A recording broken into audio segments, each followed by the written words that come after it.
Le 8 juillet 1947, l'armée américaine affirme avoir retrouvé une soucoupe volante. Je suis convaincu que ça venait d'une autre civilisation. Puis quelques heures après, elle se rétracte.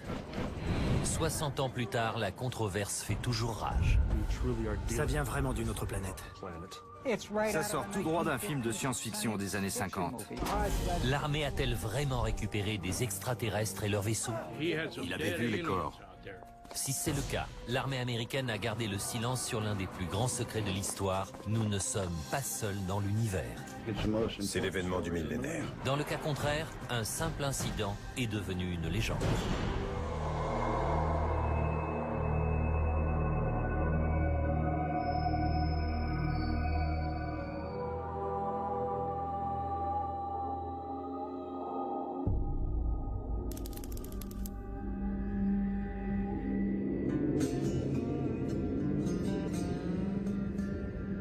Été 1947.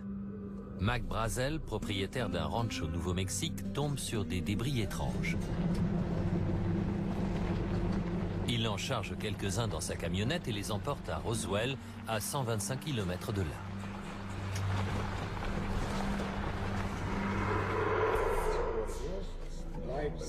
Il les montre au shérif George Wilcox.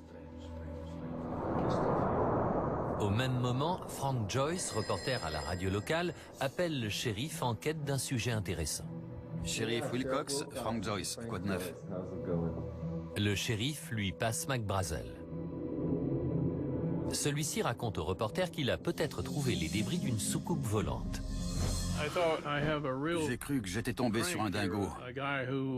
Un type qui s'était un peu emmêlé les pinceaux. Ou alors que c'était un canular. Pour se débarrasser du plaisantin, Joyce lui dit de contacter l'armée.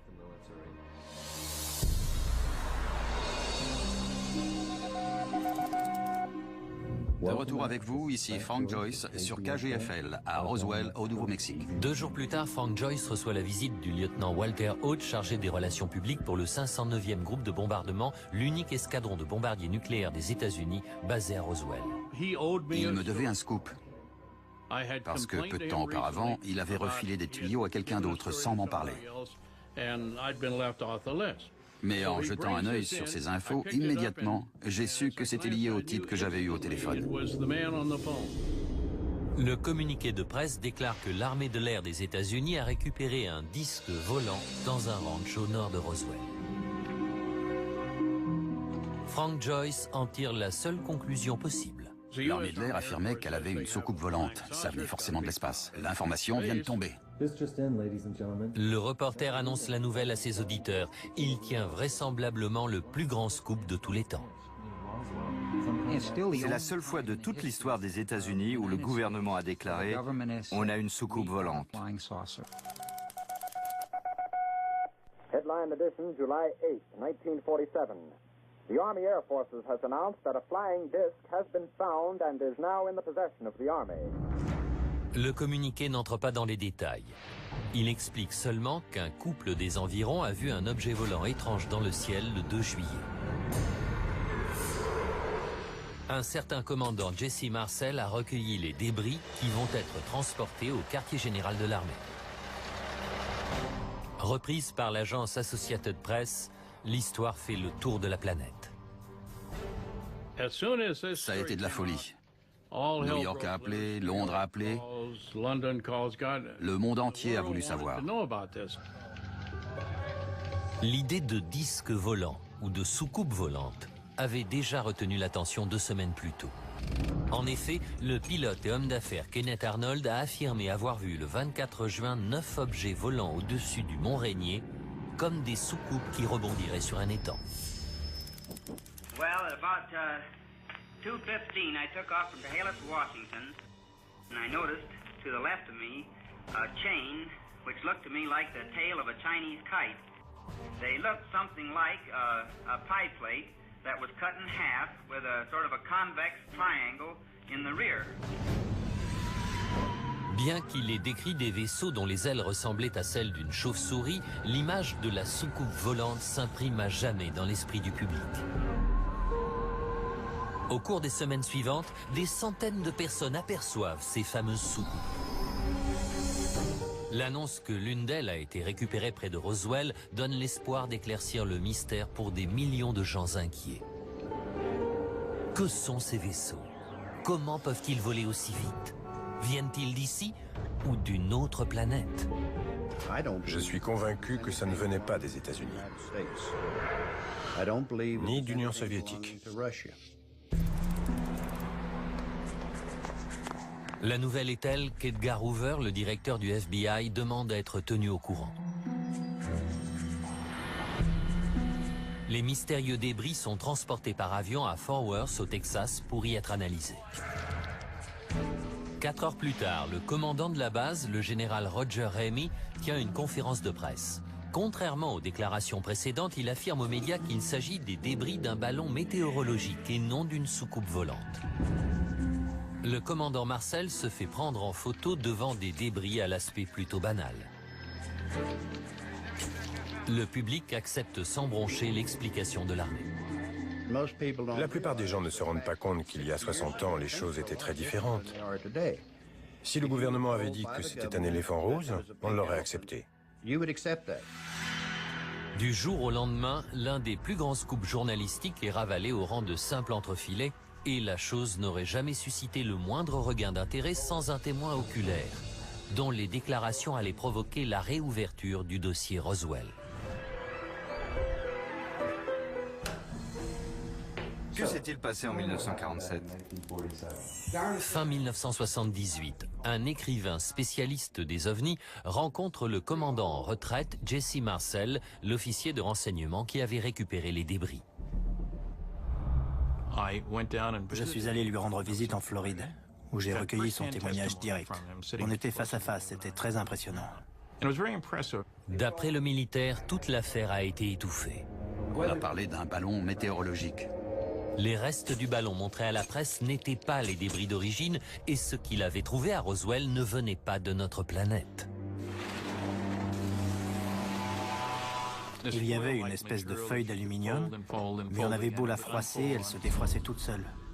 Comme un alliage à mémoire de forme, très fin, très léger, impossible à découper. Il y avait aussi des baguettes aussi légères que du balsa, la différence qu'elles ne brûlaient pas et portaient d'étranges symboles. Je ne sais pas ce que c'était. Peut-être un vaisseau spatial piloté par des extraterrestres. En tout cas, ce n'était pas un ballon météorologique. Même si l'interview est d'abord publiée dans un tabloïd, Jesse Marcel n'a rien d'un illuminé. À l'époque, il était officier des renseignements du seul groupe de bombardement atomique du monde. Stanton Friedman décide alors de rechercher d'autres témoins. Au cours des 2 années suivantes, on a retrouvé 62 personnes ayant un lien avec Roswell. Le livre publié à la suite de son enquête, The Roswell Incident, propose une version des faits radicalement différente de celle de l'armée. Il parle du crash d'un vaisseau spatial, de cadavres d'extraterrestres et d'un écran de fumée soigneusement entretenu depuis 60 ans.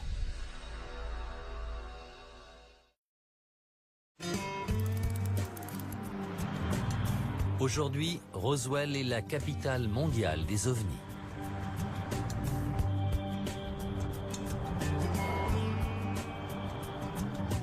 Chaque année, des milliers de touristes viennent visiter la ville des extraterrestres. On y trouve des jouets et des t-shirts à l'effigie des êtres qui auraient atterri ici en 1947. Mais aussi un musée entièrement consacré à la légende de Roswell. En dehors de quelques curieux, la plupart des visiteurs sont de fervents ufologues, convaincus que le gouvernement dissimule depuis 60 ans les preuves de l'existence des extraterrestres. Un sondage effectué en 2005 a révélé qu'un Américain sur 4 était persuadé que ces derniers étaient déjà venus sur Terre.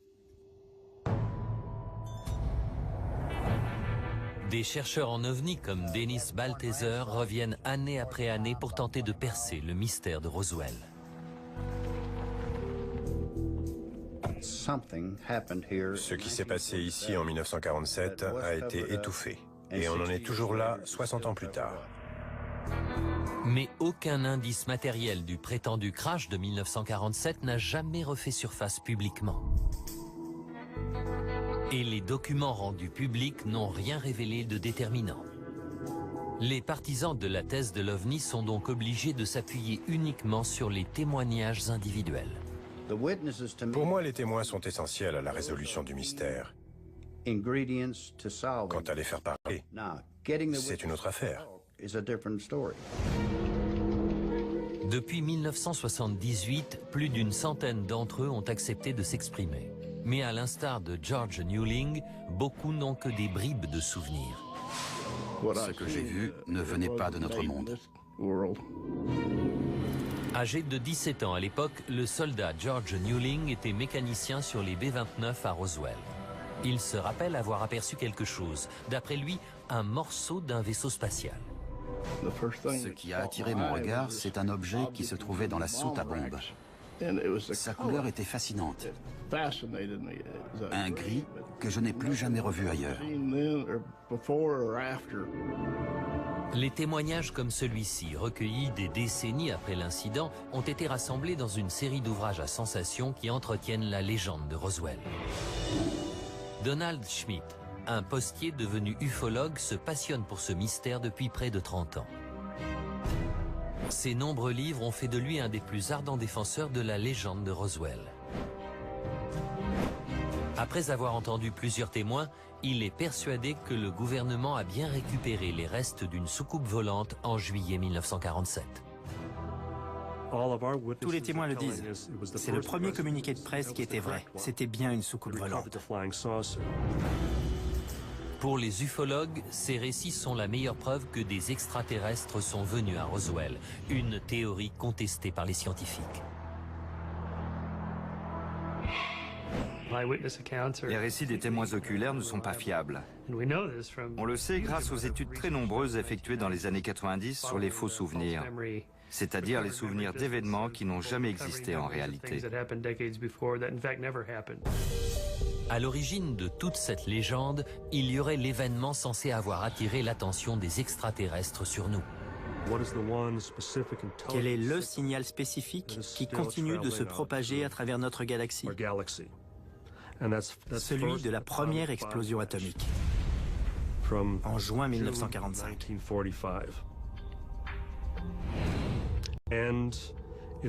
Il leur aura fallu 2 ans pour arriver chez nous. Mais en été 1947, ils étaient là, et qui plus est relativement nombreux. En réalité, les premiers signaux dans l'espace avaient été envoyés 10 ans plus tôt par le biais de la radio et de la télévision. Ils sont venus étudier nos activités militaires. Il y avait le terrain d'essai de White Sands, où on testait les fusées V2. Il y avait Los Alamos, où ils continuaient les tests nucléaires. Et puis il y avait Roswell, où était basé le premier escadron de bombardiers atomiques. Pour d'autres ufologues, les extraterrestres sont venus nous sauver. Et s'ils avaient voulu nous aider? Roswell est à moins de 160 km du site où on avait testé la bombe atomique 2 ans plus tôt. Peut-être se sont-ils demandé, qu'est-ce qu'ils fabriquent ces rigolos? Ils veulent s'autodétruire? Donald Schmitt a interrogé des militaires qui se rappellent avoir repéré des ovnis dans le ciel du Nouveau-Mexique en juin 1947. L'un des opérateurs radars en poste à la base de Kirkland à Albuquerque a reconnu avoir repéré un certain nombre d'objets volants dans tout l'État au cours des jours qui ont précédé l'incident.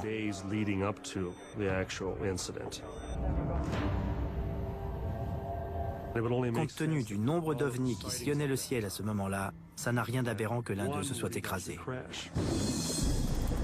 D'après Mac Brazel, l'homme qui a découvert les débris, il y avait eu un orage très violent le 4 juillet 1947.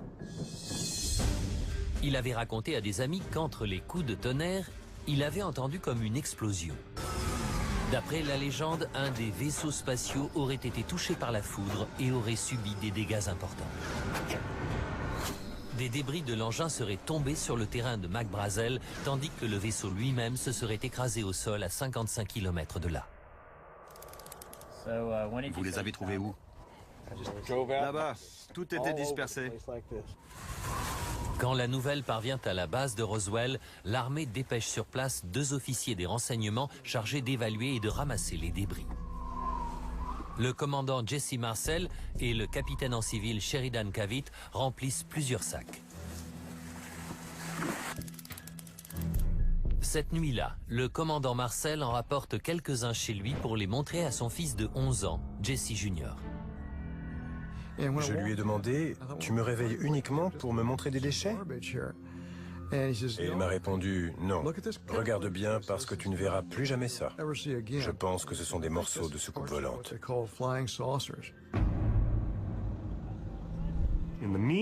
Dans l'intervalle, d'après les témoignages de civils, ils avaient appris qu'il y avait un autre site beaucoup plus près de la ville. Jim Ragsdale, aujourd'hui décédé, se trouvait avec sa petite amie quand il a vu le vaisseau s'écraser à 90 km au nord-ouest de Roswell. Dans une déposition sous serment, il a affirmé que l'armée était arrivée rapidement sur les lieux et avait emporté l'épave du vaisseau et les corps de l'équipage. Au nord de la ville, ils chargent les débris sur le plateau d'un camion et les restes de l'équipage dans des ambulances. D'après le témoignage de Ragsdale, les corps des 4 extraterrestres auraient été découverts dans l'épave du vaisseau. Les créatures étaient de petite taille avec une grosse tête et des yeux énormes. On a parlé aussi bien à des témoins directs qu'indirects, et dans tous les cas, leur histoire recoupe parfaitement la description des corps retrouvés là-bas. Frank Joyce se souvient que Mac Brazel lui avait dit qu'il y avait des corps d'extraterrestres sur le premier site. Évidemment, je lui ai posé la question. Y avait-il des passagers? Il m'a répondu, oui. Ils étaient tout petits, ce n'étaient pas des êtres humains, et ils étaient morts. Autrement dit, il avait vu les corps d'extraterrestres. Si tous ces témoignages sont dignes de foi, l'armée américaine a bien récupéré l'épave d'un vaisseau extraterrestre et les corps de son équipage. Plusieurs témoins ont affirmé que les militaires avaient transporté le tout dans le hangar numéro 84 sur la base de Roswell.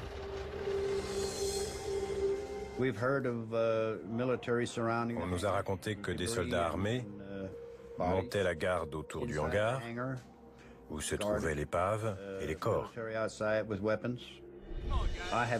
J'ai interrogé un témoin qui prétend avoir vu un corps dans ce hangar, avant que les débris soient transportés sur la base de Wright, dans l'Ohio. La base aérienne de Wright-Patterson est une base secrète où l'armée étudie les appareils ennemis. Seuls des témoins indirects ont déclaré que les matériaux extraterrestres y avaient été transportés et pourtant, cette supposition fait désormais partie de la légende de Roswell. À Roswell, par contre, des témoins directs ont vu l'armée mener une opération de récupération de grande envergure.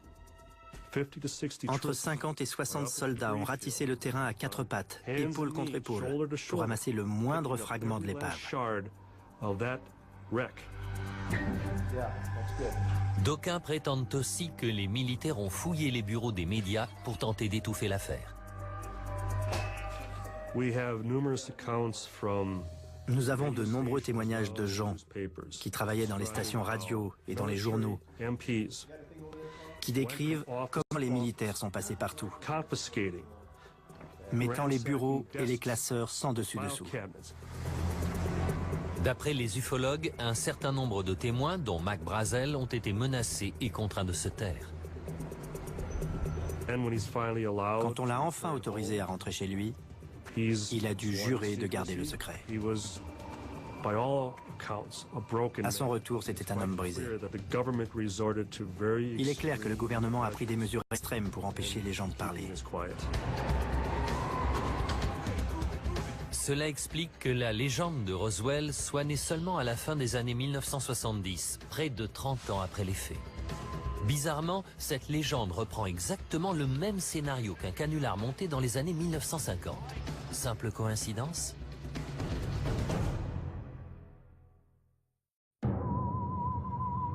En 1938, Orson Welles adapte La Guerre des mondes sur une radio nationale.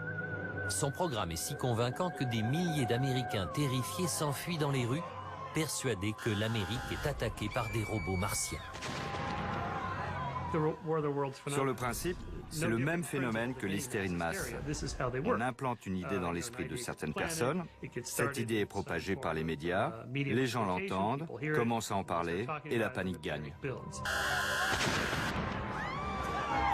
Depuis cette fameuse émission, le risque d'une invasion par des extraterrestres est ancré dans la culture populaire américaine. Mais en 1945, le ciel dissimule un danger bien plus grand.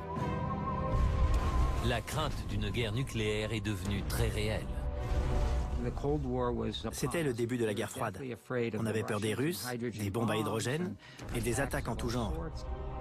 Pour ajouter à cette ambiance de terreur, en juin 1947, des centaines de personnes aperçoivent des objets volants non identifiés. De quoi s'agit-il? Et à qui appartiennent-ils? Quand l'histoire du disque volant de Roswell commence à se répandre, on se dit que le mystère des soucoupes volantes sera bientôt résolu. Mais presque immédiatement, on cesse d'en parler. Et l'Amérique continue à chercher des réponses ailleurs. Ces objets sont-ils des avions espions soviétiques? Des avions espions américains? Ou viennent-ils réellement d'un autre monde? Des centaines de films, de livres et de bandes dessinées jouent alors sur la fascination du grand public. Extraterrestres et vaisseaux spatiaux étaient partout, à la télévision et au cinéma. Et ils étaient effrayants. Mais ils détournaient aussi les spectateurs du véritable objet de leur peur, les Russes. Puis en 1950, un livre apporte la soi-disant preuve que les extraterrestres sont venus sur Terre. Écrit par un chroniqueur d'Hollywood du nom de Frank Scully, Behind the Flying Saucers est le compte-rendu sensationnel du crash d'un ovni. Frank Scully était un auteur respecté. Son ouvrage reprenait le témoignage de deux hommes à propos d'un incident qui avait eu lieu à Aztec, dans le Nouveau-Mexique. D'après les deux informateurs de Scully, comme à Roswell, on avait retrouvé l'épave d'une soucoupe volante et les corps d'extraterrestres au Nouveau-Mexique en 1947. Il y avait eu un crash près de l'autoroute. Les militaires avaient récupéré les corps et les avaient transportés dans une base au nord de l'État. Cette histoire rappelle étrangement l'incident de Roswell. Le vaisseau extraterrestre était fait d'un métal léger mais indestructible. On a identifié une écriture hiéroglyphique. Les créatures humanoïdes étaient maigres et mesuraient à peine plus d'1 mètre. Enfin, comme à Roswell, toutes les preuves matérielles ont été transportées sur une base militaire secrète. Mais bizarrement, cette histoire n'a rien à voir avec Roswell. Les événements relatés dans cet ouvrage ont lieu à Aztec, à près de 650 km de là. L'affaire de Roswell, qu'on croit lire en filigrane dans ce livre, ne ressurgira en fait que 30 ans plus tard. Behind the Flying Saucers est un best-seller. La plupart des lecteurs sont convaincus que tout est vrai. Mais en 1952, les deux informateurs, Silas Newton et Leo Gabauer, sont condamnés pour imposture. Ils avaient tout inventé. Pourtant, l'annonce de la supercherie a eu peu d'impact sur le grand public, car à ce stade, l'idée de créatures extraterrestres voyageant dans des soucoupes volantes est déjà bien ancrée dans l'opinion. C'est la naissance d'un mythe. L'histoire des soucoupes volantes est née de la déclaration de Kenneth Arnold. On aurait dit des soucoupes rebondissant au-dessus d'un étang.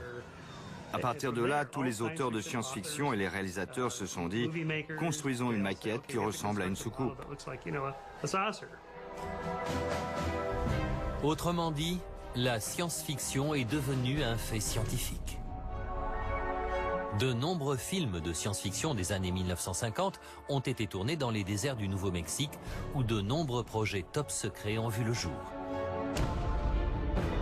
La bombe nucléaire, les fusées V2, les avions expérimentaux et d'autres armes mortelles.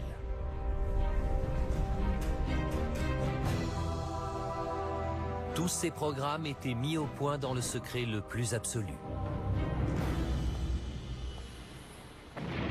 Le crash d'une fusée V2 à Alamogordo, au Nouveau-Mexique, a ainsi déclenché une opération militaire de grande ampleur.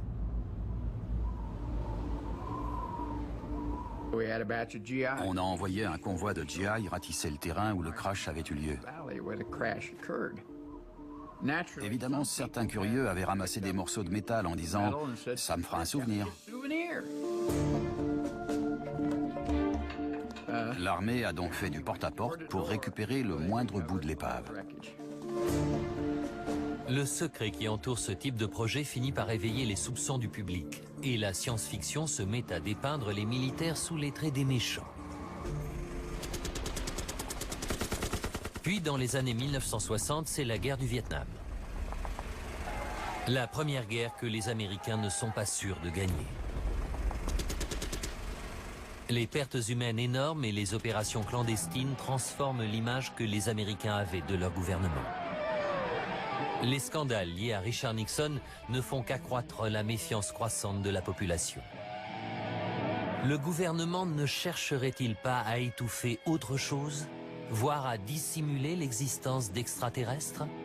Dans ce contexte de suspicion et de conspiration, les rumeurs enflent. On raconte que l'armée étudierait des technologies extraterrestres sur des bases militaires secrètes. Des endroits secrets comme la base aérienne de Wright-Patterson, en particulier la zone 51, agissent comme un test de Rorschach sur notre imagination.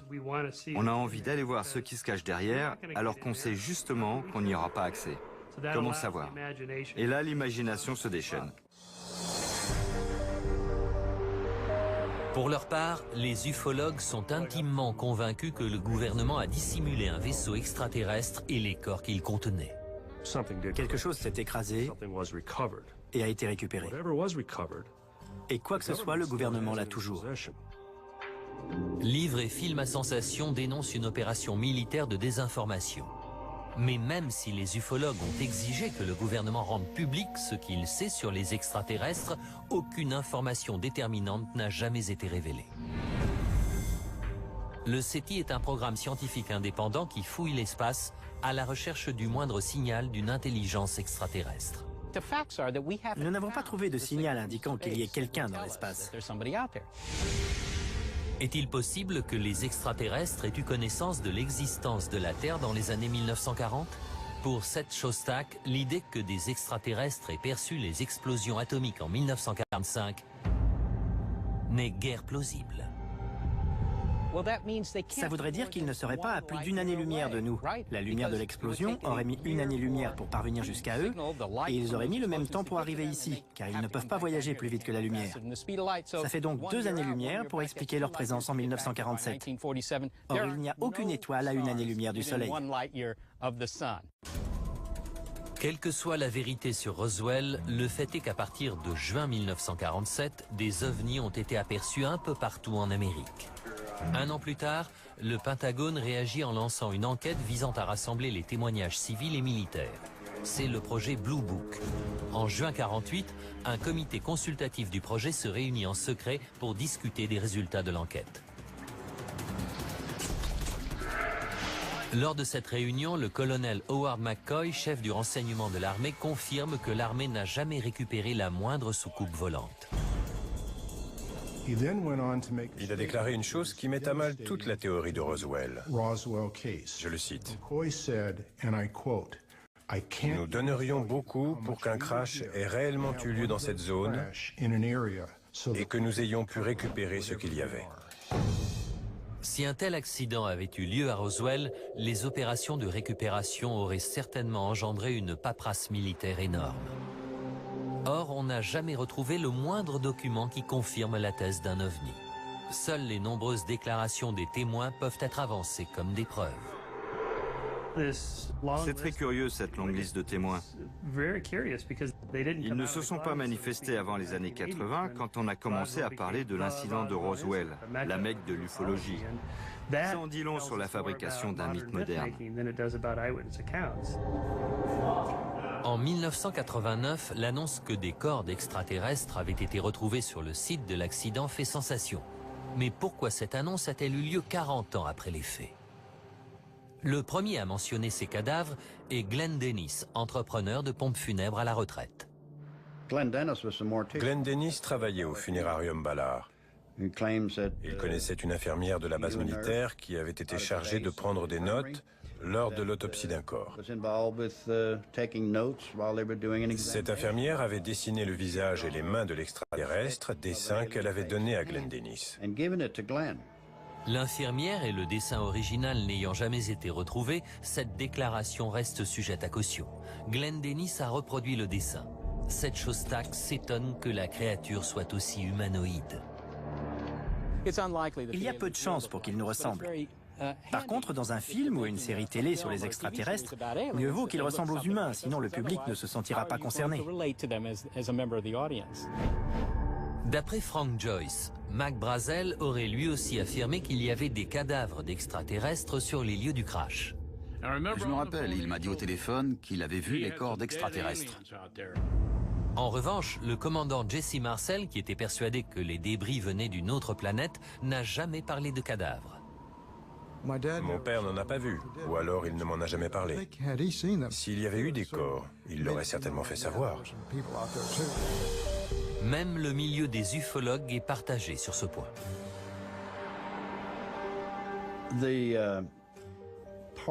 Cette histoire de cadavre est extrêmement douteuse. D'abord, il n'en a pas été question pendant des années, et ensuite, le nombre de corps varie en fonction de l'interlocuteur. Dennis Balthaser admet que les témoignages sont peu fiables. Certains témoins ont décidé de broder, d'autres ont carrément menti, d'autres encore n'ont rien vu ni entendu, mais ont donné l'impression qu'ils étaient là. Les faux témoignages et les canulars semblent s'inspirer de l'ouvrage publié en 1950, Behind the Flying Saucers. Le seul fait établi dans la légende de Roswell est qu'on a bien retrouvé des débris sur le terrain de Mac Brazel en 1947. Lorsque Jesse Marcel Jr. voit ces débris, il a 11 ans et son père est fermement convaincu qu'ils proviennent d'une autre planète. Pour lui, c'étaient les débris d'une soucoupe volante. Mais je ne sais pas ce qu'il entendait par là. Jesse Marcel Jr. est la seule personne encore vivante aujourd'hui qui affirme avoir eu ces objets entre les mains. Son témoignage est considéré comme essentiel par ceux qui croient à la thèse de la soucoupe. Mais pour Michael Shermer, un jeune garçon est forcément influencé par l'opinion de son père. Un garçon de 11 ans sera très influencé par son père, quelles que soient les conditions. Et dans ce cas précis, le père est un militaire très respecté. Forcément, l'enfant subira son influence. Même si son témoignage reste important, les restes décrits par Marcel Jr. n'ont rien d'étrange. Il y avait une grande quantité de feuilles métalliques, comme de l'aluminium un peu épais. Il y avait aussi une sorte de plastique noir qui ressemblait à de la bakélite. D'aucuns prétendent que les feuilles de métal avaient des propriétés extraordinaires, mais le jeune garçon n'a rien remarqué. On a dit que les feuilles étaient faites d'un alliage à mémoire de forme. On les pliait, elles se pliaient toutes seules. Moi, je n'ai rien vu.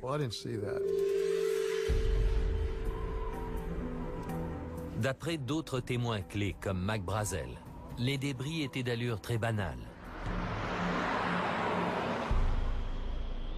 Les ufologues rejettent ces déclarations, arguant que les témoins ont menti pour maintenir le secret ou qu'ils ne se souvenaient pas.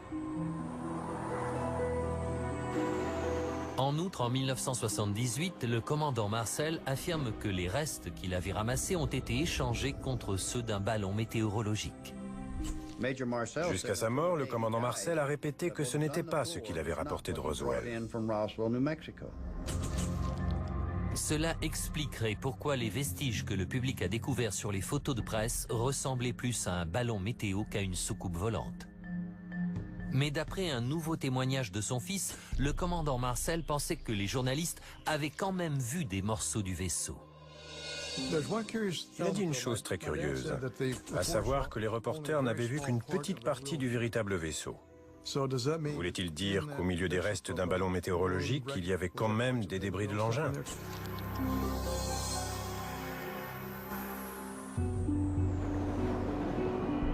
Aujourd'hui, Jesse Marcel Jr. admet qu'il se peut que les feuilles d'aluminium visibles sur les photos aient été les mêmes que celles que son père avait rapportées chez lui. Si ces feuilles n'étaient pas renforcées par du papier, on pourrait très bien les confondre avec ce que j'ai vu. Lui-même reste convaincu que parmi les débris, certains venaient forcément d'une autre planète. Des petites baguettes, ornées de symboles hiéroglyphiques. Ces baguettes métalliques ressemblaient à des poutrelles miniatures, dont la partie intérieure était couverte de symboles violets. D'après mon père, c'était une écriture extraterrestre. Si Jesse Marcel Jr. parle de baguettes en métal, son père s'était souvenu qu'elles n'étaient pas faites de métal, mais plutôt d'une sorte de bois. De telles contradictions dans les témoignages sont fréquents parmi ceux qui croient à la version d'un accident de soucoupe. D'autres témoins ont décrit des débris bien de chez nous. Bouts de bois, feuilles d'aluminium, papier épais et bandes de caoutchouc. Les scientifiques ont du mal à croire qu'on puisse construire un vaisseau spatial avec ce genre de matériaux. Pour voyager d'un système stellaire à un autre, vous aurez besoin d'un vaisseau capable d'aller presque aussi vite que la vitesse de la lumière, c'est-à-dire à des dizaines, voire des centaines de milliers de kilomètres à la seconde. Ce genre de vaisseau aura forcément des moteurs énormes, et il sera aussi gros qu'un paquebot. Rien à voir avec une mobilette gonflée. Si les propriétés physiques de ce matériau restent sujettes à caution, presque tous les témoins font allusion à des inscriptions étranges. Ainsi, Jesse Marcel Jr. parle de sortes de hiéroglyphes sur de petites baguettes en métal. Je suis absolument convaincu que ça venait d'une autre civilisation. Pour les Marcel, père et fils, c'est une certitude. Il s'agissait de hiéroglyphes extraterrestres. Pour d'autres témoins, ce n'était rien d'autre qu'un motif floral. Si l'origine de ces inscriptions pouvait être identifiée, cela résoudrait peut-être une fois pour toutes le mystère de Roswell.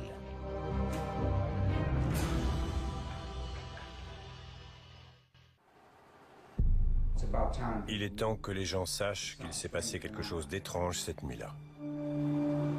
Quand Jesse Marcel père raconte ses souvenirs en 1978, il lance sans le savoir la controverse de Roswell.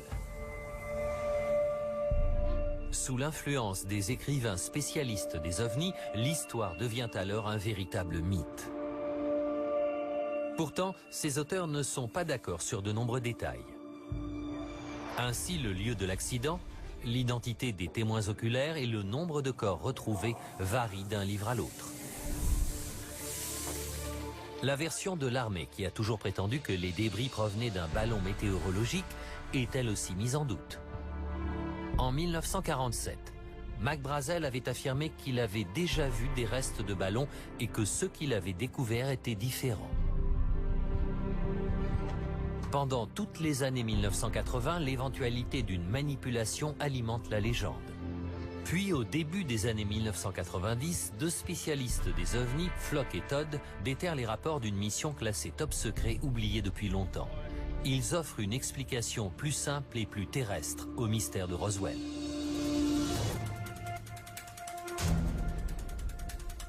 En 1945, l'Amérique faisait exploser la première bombe atomique et ce n'était qu'une question de temps avant que les Soviétiques ne mettent au point leur propre programme nucléaire.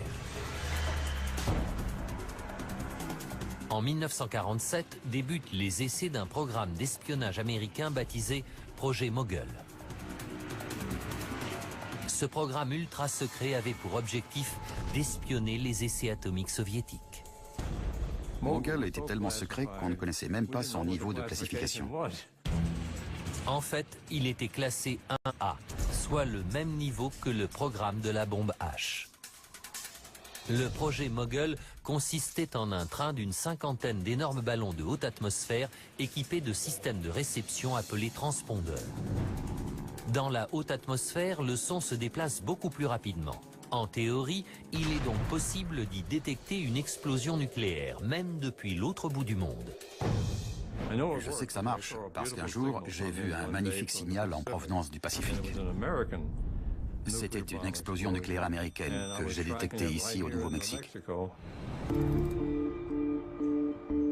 En 1947, B.D. Gildenberg est étudiant en licence d'ingénierie à l'Université de New York quand l'armée charge son département de travailler sur le projet Mogul. L'équipe commence alors à réunir le matériel nécessaire à la réalisation du projet. Elle sous-traite à un fabricant de jouets de Brooklyn la conception de réflecteurs radar en forme de cerf-volant appelés cibles radar Rewin. Les scientifiques ont besoin de plusieurs centaines de ces réflecteurs qui serviront à suivre les mouvements du ballon. Ils sont constitués de 6 cerfs-volants dentelés faits de baguettes de balsa recouvertes d'aluminium et doublés d'un matériau de couleur blanche.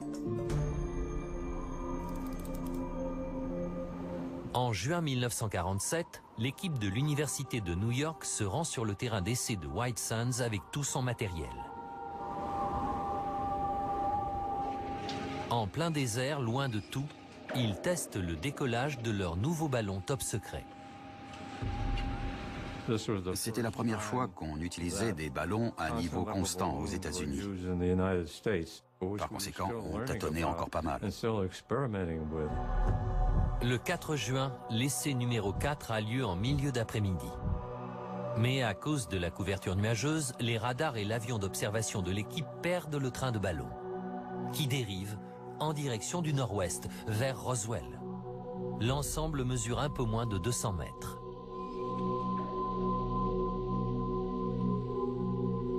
Composé d'une cinquantaine de gros ballons, de 9 cibles radar Rewin étincelantes, de réservoirs de ballast et d'émetteurs, l'ensemble ne ressemble en rien à un ballon météorologique classique. Au bout d'un certain temps, les ballons en néoprène se désintègrent et les débris retombent dans le désert. Si la mission elle-même est classée ultra secrète, le matériel n'a que peu de valeur. Pour l'équipe du projet, la récupération des débris n'est pas une priorité absolue. Les descriptions de Mark Brazel, le caoutchouc, les feuilles d'aluminium et le balsa en grande quantité correspondent parfaitement au projet Mogul. De même que les photos de ces débris.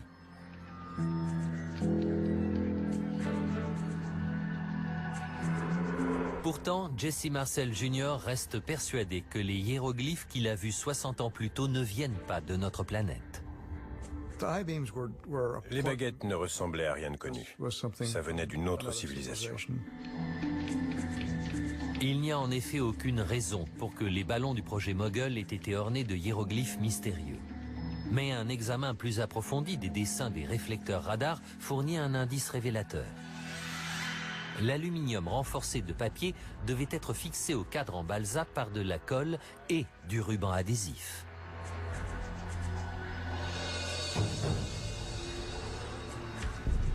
L'usine de jouets de Brooklyn, chargée de la fabrication des cibles radar Rewin, avait utilisé ce qu'elle avait sous la main, entre autres du ruban adhésif pour enfants orné d'un motif à fleurs violettes. Après plusieurs jours dans le désert, le ruban adhésif s'est vraisemblablement décollé. Sous l'effet de la chaleur, la teinture a dû imprégner le bois, d'où le motif floral visible sur le cadre en balsa. Sur certains rouleaux, il y avait des inscriptions qui venaient du magasin de jouets de Brooklyn. Voilà l'explication des hiéroglyphes. Rien de très exotique.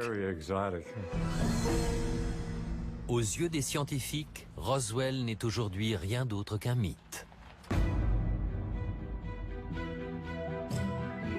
On a aujourd'hui une excellente compréhension de la psychologie et la sociologie de la fabrication d'un mythe. Certes, il repose sur des événements réels, mais à force d'être racontés encore et encore, les souvenirs finissent par ne plus être fiables. Ils sont filtrés et l'histoire devient complètement différente. Aujourd'hui, la majorité des scientifiques pensent que le projet Mogul constitue une explication rationnelle au mystère de Roswell. De nouveaux témoignages laissent en outre penser que ce projet et ceux qui ont suivi sont peut-être à l'origine du phénomène OVNI dans son ensemble. À partir de juin 1947, des centaines de ballons de haute altitude ont été lâchés au-dessus de tous les États-Unis, des ballons aux formes de plus en plus bizarres. Pour B.D. Gildenberg, ce sont eux que beaucoup de gens ont pris pour des vaisseaux extraterrestres. La CIA avait assisté à un de nos lancements. C'était elle qui poussait ce projet en disant « Laissez les gens parler de débris d'OVNI, comme ça, les programmes secrets le resteront. »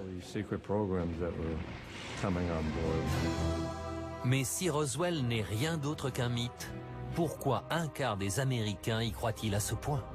On a tendance à croire les choses qui nous titillent l'imagination, comme l'idée qu'il y a des êtres vivants pas loin, peut-être